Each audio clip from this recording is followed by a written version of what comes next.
Begini, kalau orang yang meyakini sholat tidak wajib itu dengan sengaja dengan sengaja artinya bukan karena dengan sengaja, bukan karena lupa. Sengaja ini sengaja mengucapkannya, baik karena ketidaktahuannya.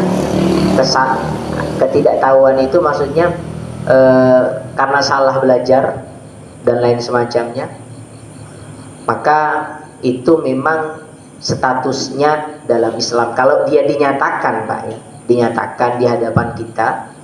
Kalau itu tidak dinyatakan, itu tak bisa kita menghukumi murtad. Kalau dia menyatakan, misalnya ngomong di depan kita, sholat 5 waktu itu tak wajib, misalnya tak wajib, atau bahasanya boleh ditinggal, tidak sholat 5 waktu pun tak apa-apa misalnya, berarti meyakini sholat itu tak wajib. Kalau meyakini sholat itu tak wajib, berarti mengingkari Quran. Kalau mengingkari Quran bisa dianggap murtad. Udah kita ingatkan, kamu jangan ngomong begitu, itu bisa dianggap murtad. Lalu dia bilang, murtad lah, kata dia, bahasanya begitu. Nah itu, maka kita bisa menghukumi dia sebagai murtad. Tapi kalau katanya belum jelas, nah kita tidak bisa menghukumi dia murtad. Jadi ucapan yang disengaja, meskipun karena ketidaktahuannya, itu tetap dihukumi. Karena ketidaktahuan itu ada 2, Pak. 1, ketidaktahuan karena jauh dari ulama. Dia hidup di dalam hutan, tak ada orang alim di situ, tak ada orang yang pandai untuk memberitahu dia, tak ada. Jauh dari ulama. Kesalahan dia itu namanya jahil ma'dzur, ketidaktahuan yang dimaafkan. Dia tak berdosa. Tapi kalau dia ketidaktahuan itu karena tak mau bertanya, ustaz banyak, kiai banyak, ibarat orang kehausan di atas saya, Pak. Bapak bekayo besampan tapi haus. Kan aneh, haus dia di atas air itu haus. Kenapa tidak minum air itu aja? Kita tidak tahu di tengah-tengah banyaknya orang yang alim. Oh sekarang ini untuk bertanya ada di sana. Tak susah, Pak. Iya. Oh kami jauh rumahnya dengan ustaz, dengan kiai kami jauh, Pak Ustaz. Tapi Bapak punya HP. Ada di sana nunggu itu. Tinggal nelpon, tinggal WA, tinggal nanya, gampang sekarang komunikasi. Itu yang harus dipahami. Maka pelajaran-pelajaran, Pak, itu penting. Bapak atau ketemu dengan kawan-kawan yang belajar tentang ketauhidan, kemudian sampai tidak sholat, itu mesti hati-hati. Kalau dia tidak sholat karena malas, itu tetap dihukumi Islam. Tapi kalau dengan sebab belajar tadi dia menganggap sholat tak wajib, nah itu bahaya, Pak. Bahaya. Karena itu udah masalah syariat, ingkar terhadap Quran. Oh ini hakikat. Syariat dan hakikat itu tak akan pernah bertentangan. Kalau Bapak ketemu ada orang cerita syariat dan hakikat, hakikatnya bertentangan dengan syariat, berarti ada yang salah itu, Pak. Karena syariat dan hakikat yang bawa satu orang. Yang bawa syariat Nabi Muhammad, yang bawa hakikat Nabi Muhammad. Karena yang bawa satu orang tak mungkin salah, tak mungkin bertabrakan. Kecuali yang bawa hakikat Nabi ini, yang bawa syariat Nabi ini. Bisa saja beda. Tapi yang bawa syariat Nabi Muhammad, yang bawa hakikat Nabi Muhammad. Syahadat kita tak ada Nabi lain. Washhadu anna Muhammadar Rasulullah. Syariatnya nyambung Nabi Muhammad, hakikatnya nyambung Nabi Muhammad SAW. Jadi pasti ada ketidaknyambungan. Dan itu bisa dibuktikan. Pokoknya gini, simpelnya. Kalau Bapak ketemu dengan orang yang bicara hakikat, tapi berbeda dengan syariat, pasti hakikatnya itu tak nyambung dengan Nabi Muhammad. Kalau hakikat itu nyambung, tak akan berbeda dengan syariatnya. Itu yang disebutkan oleh ulama-ulama hakikat itu seperti itu. Jadi itu apa namanya, dihukumi ketidaktahuan tadi ditengok. Kalau dia bilang sholat itu tidak wajib ketidaktahuannya karena jauh dari ulama, maka dimaafkan. Tapi kalau ketidaktahuannya karena tak mau bertanya, nah itu tidak dimaafkan. Kemudian yang kedua, masalah tayammumnya anak. Begini, ada memang istilah mentayamumi mayit, anak kecil. Pertama, anak kecil, bayi anak kecil yang ditayamumi ini bayi laki-laki. Ya Pak ya, bukan bayi perempuan, bayi laki-laki. Alasannya kenapa ditayamumi?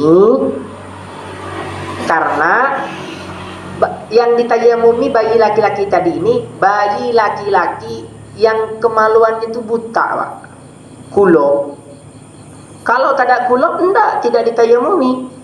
Yang ditayamumi itu bayi laki-laki yang kemaluannya kulub. Kok bayi perempuan kan tak ada kulubnya, Pak. Yang aneh itu kadang biar bayi perempuan ditayamumi. Jadi yang ditayamumi itu bayi laki-laki yang kemaluannya kulub atau buta bahasa kita. Kalau tidak buta, tak boleh ditayamumi, harus tetap dibersihkan. Karena kalau kulub itu Pak, ketika dia kencing, itu kan ada air kencing yang masuk ke dalam. Jadi otomatis harus dibuka. Untuk dibuka bisa menyakiti mayit. Nama buta kan sakit itu kalau dibuka. Kalau di waktu hidup sakit, waktu mati sama. Tak boleh gitu bahasanya. Maka kata para ulama, jangan dibuka kemaluannya, kulubnya jangan dibuka, tapi sebagai pengganti najis yang tidak bisa dibuang tadi harus ditayamumi. Cara mentayamuminya bagaimana? Simpel, biasanya kan ada tanah, ada debu itu. Ada tanah dijadikan debu atau ambilkan debu di tanah sama. Lalu macam orang tayamum, pukul 1 kali 2 telapak tangan ke wajahnya. Telapak kanan sebelah, telapak tangan kiri sebelah. Terus kemudian dibuang dulu sisa-sisanya, tepuk lagi, dipukulkan lagi. Ketika dipukulkan tengok dulu debunya. Kalau tebal debu itu tipiskan, Pak. Debu itu tak mesti macam orang pakai bedak itu. Lalu debunya tebal, tayamum kan tidak begitu. Tayamum itu simpel. Jadi ketika dipukulkan banyak debunya tipiskan. Nah, sebelah kanan untuk tangan yang kiri. Mayit tuh, anak kecil tadi itu. Nah, ini bagi 2, Pak. Dari ujung jari sampai pertengahan.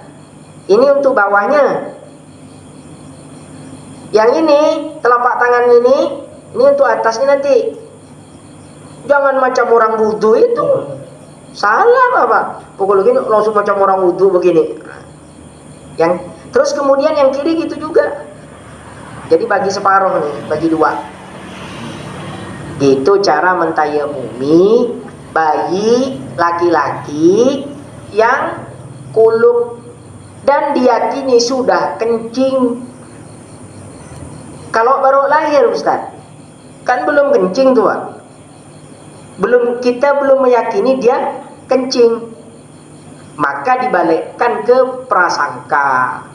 Tapi kata ulama, kalau memang kulub meskipun baru lahir, lebih afdol untuk kehati-hatian ditayamumi. Barangkali tadi dia kencing kita tak tahu. Itu pembahasannya tentang apa namanya mayit yang kulub. Mayit kulub itu. Biasanya begitu. Kalau yang kulub ini orang dewasa, sama. Macam mana maksudnya? Ada orang non muslim dari kecil tidak bersunat. Sebelum bersunat masuk Islam dia. Akhirnya berniat untuk bersunat setelah masuk Islam. Umurnya berapa? Udah 50 tahun. belum bersunat, ibarat. Nah, macam mana ketika dimandikan ternyata dia meninggal sebelum bersunat ketika dimandikan? Ya kalau kulub, kata ulama, ya tetap ditayamumi. Kalau tidak kulub, ya tidak ditayamumi tapi dibersihkan. Nah, begitu penjelasan tentang mandikan mayit itu. Tapi memang banyak yang memang harus dipahami supaya kita itu tak salah paham dalam memandikan mayit, memandikan jenazah. Sebenarnya memandikan jenazah itu simple, Pak. Cuma terkadang kita caranya yang kurang pas. Biasanya niat mandinya itu ditaruh di belakang. Akhirnya banyak nghabiskan air. Karena banyak nghabiskan air, cerita dengan orang. Saya biasanya nghabiskan air memandikan mayit itu habis 3 timba gitu. Kena ini 10 timba tak habis. Dosa apa yang dia buat tuh kan? Akhirnya jadi suuzon kepada mayit. Padahal bukan karena banyak airnya itu, bukan, karena terkadang salah dalam mempraktikkannya itu. Mestinya mandikan mayit itu yang pertama kali harus dilakukan adalah membersihkan najis. Membersihkan najis dulu. Kukunya dibersihkan, jangan dipotong.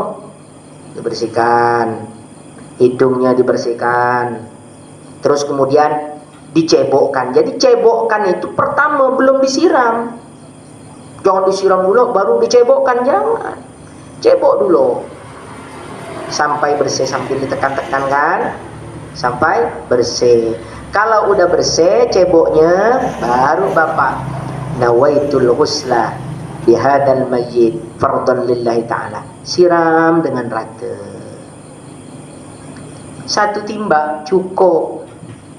Udah disiram, siram mandinya tadi, niat mandinya udah disiram, baru bapak pakai sabun. Itu udah sah dah mandinya. Jadi tak banyak nghabiskan air. Kalau disiram dulu baru dicepok, siram lagi, dicepok lagi, 10 timba tak, bukan tak habis, 10 timba kurang. Jadi bukan karena itu, jadi caranya itu simple gitu. Itu dalam memandikan mayit. Kalau anak-anak ya yang seperti itu tadi. Mungkin demikian dulu. Semoga barokah manfaat. Semoga berbarengan dengan keridhaan Allah Subhanahu wa taala. Semoga Allah merahmati dan mencintai kita semua. Semoga Allah menjadikan kita orang-orang yang mencintai Rasulullah, dicintai Allah. Amin ya rabbal alamin. Bismillahirrahmanirrahim. Allahumma ja'al jam'ana hadza jam'an marhuma wa tafarruqana min ba'di tafarruqan ma'suma wa la tadatina wa la minna wa la ma'ana syaqiyyan aw mabrudan aw mahruma. Sallallahu alaihi Muhammad wa ala alihi wa sahbihi wa sallam. Alhamdulillahirabbil alamin. Allahumma shalli